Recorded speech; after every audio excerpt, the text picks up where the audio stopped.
Nikita, you sell off.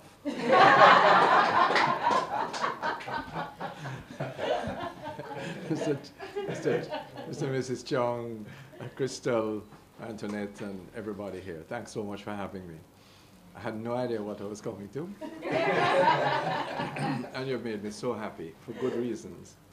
You know, education isn't just the business of the students, the teachers, and the ministry. Education is a business of everybody. And it is just this kind of partnership that we need. And every business, every individual can and should find an opportunity to intersect with the education of somebody or of some group. And so this is a special kind of partnership which I'm sensing here today, and which, from what I've heard, is growing and expanding. And that's wonderful. Let me tell you a few aspects. First of all, about 30% of our students go to school hungry every day. Do you know that? The business of Honeybun is to provide good tasting, economical food. Yes. Yes? Yes. And that's a tremendous input into the cause of education.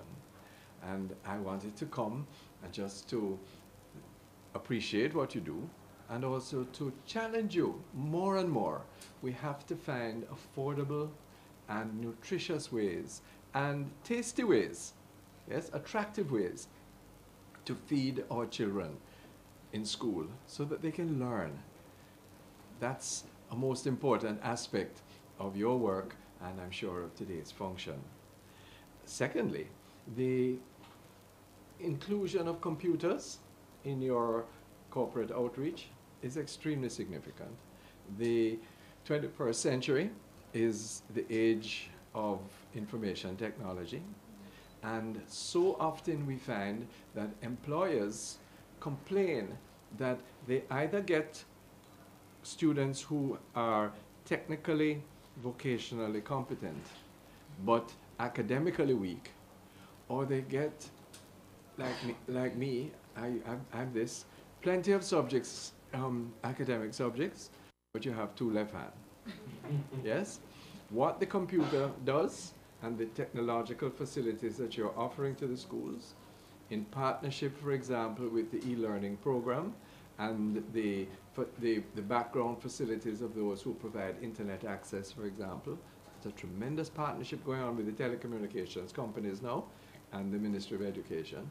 All of this is laying foundations for human lives, yes, to strengthen themselves. They're opening opportunities that previous generations never had. Yes? We have them now, and we must make best use of them. We must make best use of what we have, rather than always hankering for something that's going to cost a whole lot more money that we can't afford. So that's another element that I wanted to remark.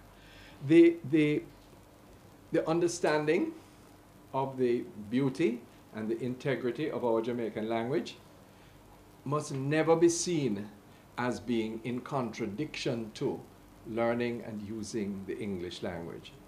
I had an experience where a young teacher recently was limping when I saw her at National Heroes Park. And she said, I asked her why, and she said, a stick juked me. And then she caught up herself and she said, sorry sir, a stick juked me.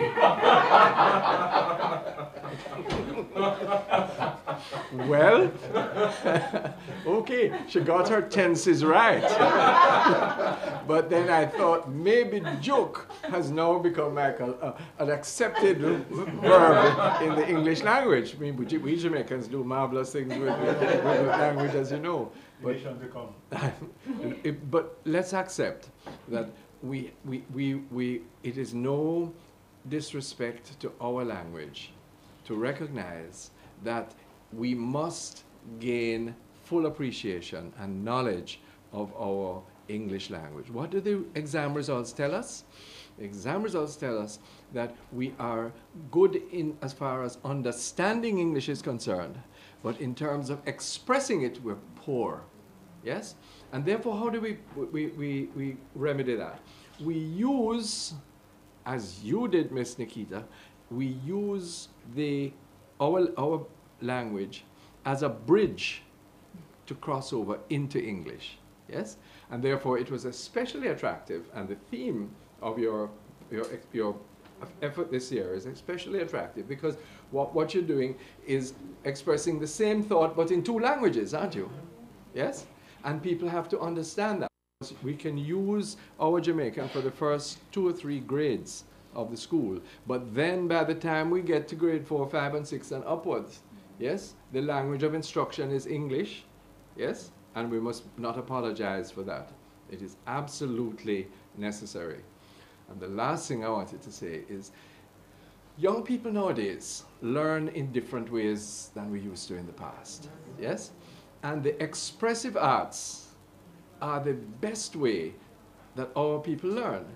And therefore, whether it's dub poetry, yes, or it's dance, or it's song, yes, this is the way forward. I've said to the people at the Edna Manley College of the Creative Arts, you must come up with effective ways where a people of movement, of rhythm, yes, of rhyme, and of song.